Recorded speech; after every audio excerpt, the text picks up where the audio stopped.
Hey guys, welcome back to yet another interesting video of How Logical, and in this video I am going to show you how to use Google Authenticator application. So without any further ado, let's dive right into this exciting video.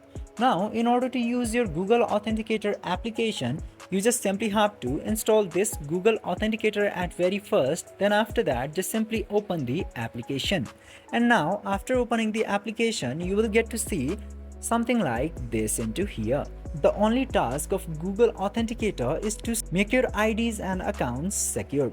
In order to do that, you just simply have to tap into this plus button, and from here you just simply have to select any of these two options.